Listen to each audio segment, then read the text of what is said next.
5, 5, 5, 5, 4, 4, 4, 4. Every time I run around, I feel like Megatron going against stop. What? Oh, hi! What's up? What's going on? What's going on, y'all? Welcome to a little thing that we call the Cipher. And I am your host, Marcus the Kidd Warren, and with me is my man Muff. How are you doing today, sir?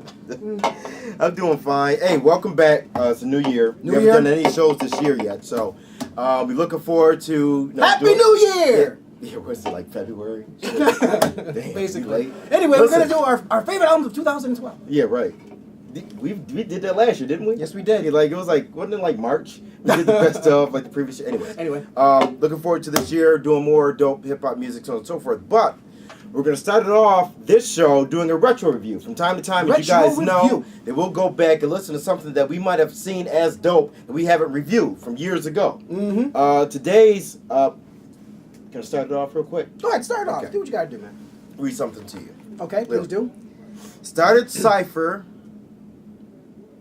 Well, let me back up. Excuse me, guys. They say, yo, let me put the drama behind us. Just let the beats rock. Started Cipher while the whack niggas eavesdrop. Ninth Mouse clicked it on the beatbox. Ninth always hit me in my sweet spot. Go to the crib, drink some peach schnapps, and doze off to Pete Rock. Now, those bars hit me in my sweet spot, and this is why I love the album that we're going to review today. Mm-hmm. This is Little Brothers, The Listening. The Listening. Came out in 2003. 2003. And let me give you a backdrop behind that. Please do. Okay. What happened in the late 90s with hip-hop a little bit? Fell off. It sucked. It fell off. Why did it fall off? Because the shiny suit era, and people were just not using skill. No skill. No skill. Okay, so... You know me, I'm like an orthodox hip hop dude, right? Yes, sir. I was totally put off by like hip hop in general, like in the late 90s.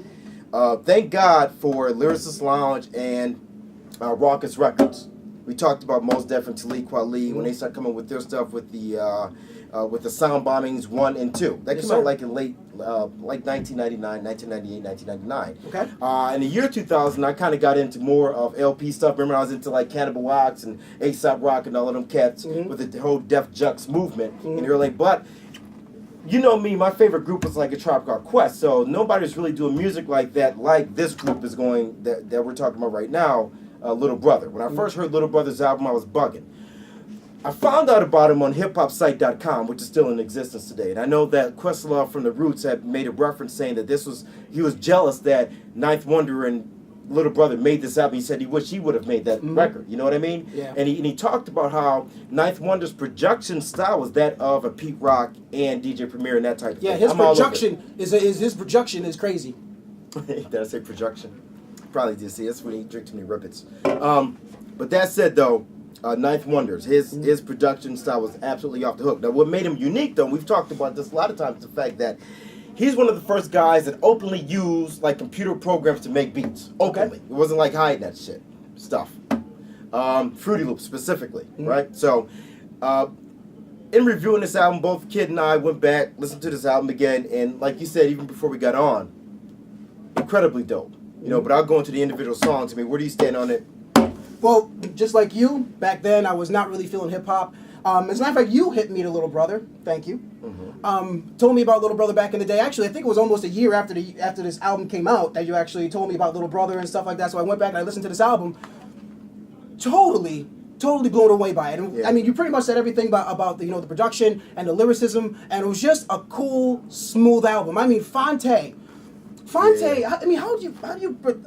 He's one of those rappers, right? He's one of those lyricists who are so unique. You know what I'm saying? Because he's so anti-urgent, always rhyming like a split second behind the beat, just so carelessly. Right. I mean, it's just a great rhyme. I mean, it's almost reminded me of the first album by EPMD, so Strictly Business, not style-wise. But it just seemed like, two dudes just went to the studio, or three dudes in this case, and just said, okay, look, yeah, well, let's make it out. The interesting thing about Little Brother is the fact that they're from North Carolina.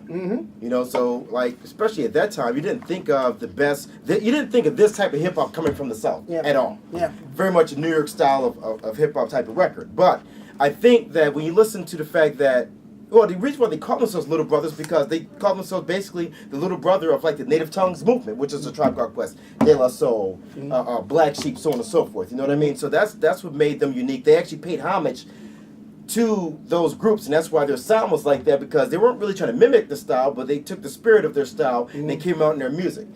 Something else that you brought up about this before the show is their second album, The Minstrel Show. Minstrel Show, one of my favorite albums ever. Well, The Minstrel Show, which is their second album, which was their first album on a major record label, was probably a more polished version of The Listening. Okay. And that's I do like The Listening better, but because it's a little bit more raw. Okay. It's like comparing like the first Wu-Tang album, which is real dusty and almost purposely underproduced, to like their second album. You know what I mean? Okay. Wu-Tang Forever, which is a lot more polished. You can tell Very they had polished. like money for studio time and shit. You know? But yeah, I mean, just I think that this album, The Listening, was kind of groundbreaking because it reintroduced a new generation to that style of hip hop. You know what I mean? Because and I was telling Alita earlier that like 7 years is like a generation of hip hop to me. You know what I mean? Like, in other words, okay, we're like one of the first generation hip hoppers because of our age. One of the first, you could technically maybe the second or third, because if you go back to the early 70s, hip hop really started back then. But I'm talking about if you talk about like say, Curtis Blow, Run DMC, so on and so forth. That's like our generation, right? The old disco rap days before it was the called old hip disco hop. rap days, right? But then maybe you take 7 years beyond that, they might not know about that type of hip hop. They might be more into like Black Moon, Tribe Called Quest, so on and so forth. That's when they got introduced. Take 7 years beyond that, then they'll know only Tupac. I mean, it's people who know a lot about hip hop right now, but their earliest reference point of hip hop is Biggie and Tupac. Okay. We talk about this all the time. But if you mention like, okay, what about I don't know, King Son or K Solo, they're gonna be like, what are you talking about? King Son, I wanna rock you. Did I take you back on that one? Aha, Lose Good King Son. That was my jam back in the day. But check it out though, man. Just really, I mean, let's look. I mean, here's some of the quotes that people said about this album as far as critical acclaim is concerned. As a matter of fact, I was just listening to an article. I was reading an article just the other day about Little Brother, and they said that they were the second coming of Pete Rock. Well, speaking of Pete Rock, this is what he said. The Listening. The Listening kind of brings you back to the days where the 90s was popping. It was more realistic than what I'm hearing today, and sounds like these guys put a lot of work into the album. I love this album. He called it a classic. I concur. I believe the album is an absolute classic. The production style, again, Ninth Wonder. The only thing that this album really lacks is there's no cutting in the album. You know what I mean? So, I mean, if you want to go really retro, bring the cuts into the album. But who does that even nowadays now? The only dude who does that now really is still DJ Premier. He really actually does any scratches in his album. But the chemistry between Big Pooh and Fonte, off the hook. It kind of reminds me of Run DMC a little bit. Their chemistry. Not that they're good as Run DMC. I'm not saying that. But the chemistry, they definitely complement each other with the way they rhyme. Even Phife Dawg and Q-Tip from Tribe. Very similar as far as chemistry is concerned. Okay. Kind of a yin and yang type of thing. Okay. You know what I mean? Where Big Pooh is very earthy in his lyrics. Fonte is obviously the better MC, but they just complement each other well. And it's a shame that Little Brother broke up, because to me, after the Minstrel Show is when they really broke up. They put out an album after that, which was kind of garbage to me. I think it was The Get Back. Something like that. It was horrible. But album is a classic. I wish they would have stayed together. I thought they were on the cusp of doing something incredible. I thought they had a great opportunity to reintroduce a whole new generation of hip hoppers to that style of hip hop. And they broke off and did their own thing. Fonte had a great solo album. We reviewed that before. He also have done some things with Foreign Exchange with Nicolay. Okay, we've talked about that. Ninth Wonders went on to produce, Jay-Z, his own solo albums. Big Pooh is continuing to put out his own solo albums and does mixtapes even to this day. So they kind of branched off and did their own thing. But at the end of the day, The Listening was an absolute classic. If you're not familiar with this album, y'all, make sure you go back and listen to it. No pun intended. But it's absolutely off the hook. Yeah, man, this one definitely bridges the gap between old school hip hop and new school hip hop, and I love it how many references they make to old school hip hop on this one. I know what you're talking about. Because definitely if you haven't checked this one out, definitely check it out, and you can also check us out. Hit us up on Facebook. We got the Cipher Crew. You can also hit us up on Twitter. We are Kidd and Muff 44 on Twitter. That's KIDDAND MUFF44 on Twitter. You can also hit us up on our Gmail account, which is kiddandmuff44@gmail.com. That's KIDDAND MUFF44 on Gmail. Also, too, if you guys have any ideas about any albums that you guys want reviewed that you don't think we're going to get to, or what have you, give us your suggestions. We'll by all means put it out there, review it. So Also, yeah, and just send us your beats and rhymes and all that good stuff, man. And even if it's whack. Yeah, send us wax. Anyway, and speaking of whack, I want to talk about one quick thing before we go. All right. And I think you know what this is. The inaugural concert featuring Lupe Fiasco. Yeah. I just want to touch on this real quick. Okay. Because I actually, I have a lot of mixed feelings about this whole thing.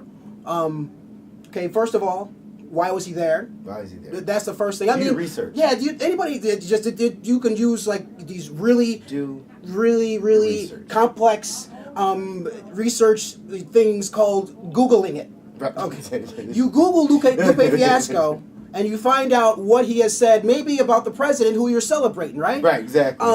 So if you Google Lupe Fiasco, you'll find his numerous speeches or things that he was on the O'Reilly Factor, and I think I've said this before. That if He made an ass of himself in that too, by the way. I mean, I don't know if he made an ass out of himself. I think that he I think he held his own pretty much. But I mean, he had Bill O'Reilly defending the president. And if you do that, you don't really need to be at the inaugural, concert, Right. whatever. But anyway, he was doing his song, the words I never said. Is that the name of the song? I can't remember. It was off the Lasers album. Okay. Not a bad song. But in the song, he said something like, Limbaugh's a racist, Glenn Beck's a racist, Gaza got bombed, and Obama didn't say shit, something like that. Okay. And I guess he kept on repeating that over and over and over again. Right. Now here's where I get a little bit fuzzy on the thing. Now, bottom line, he shouldn't have been there. Okay, but if he is going to be there, and why are you going to continuously say the same thing over and over again? And even when they politely ask you to do another song, why not just switch to another song? Well, record sales, he wants.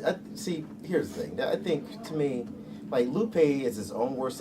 We've talked about this several times on the show. Lupe is like his own worst enemy.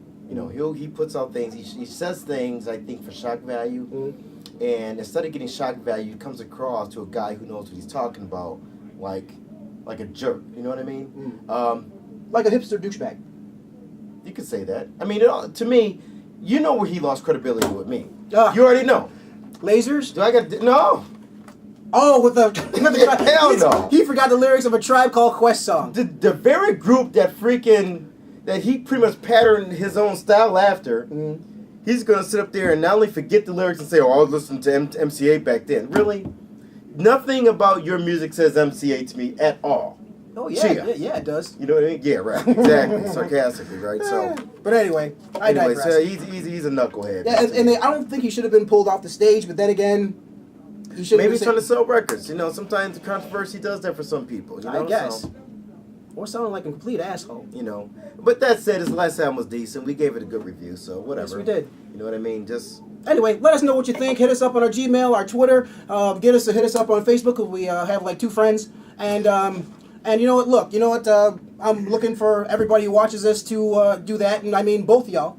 Yeah. So that's all I got, man. You got anything else? No, man. Just keep watching this, and we'll see you next week with some new-ish. Yes. And if you haven't heard the listening, forget the listening and give it a good listen. Give it a good listen. Why? Because the Cipher said so, son. Peace. We out of here. Yeah, and you don't stop. My man Trey, and you don't stop. Johnny Boombats, and you don't stop. My man Muff, and you don't stop. My nigga Woo, and you don't stop. Little Brooklyn, and you don't stop. Grand Jury, and you don't stop. Jay White, and you don't stop. Cipher Music, and you don't stop. Check it. We rise from the grave with the eyes of a slave. We strive to survive, rocking the mic loud. No surprise that we paid. We created a trade that became a craze, and was it vice versa? Gave birth to a verse and baptized it in cursive. If you thirst for the real, then travel no further. We murder the fraudulent motherfuckers and went out to get burgers. We hip hop carnivores, living by the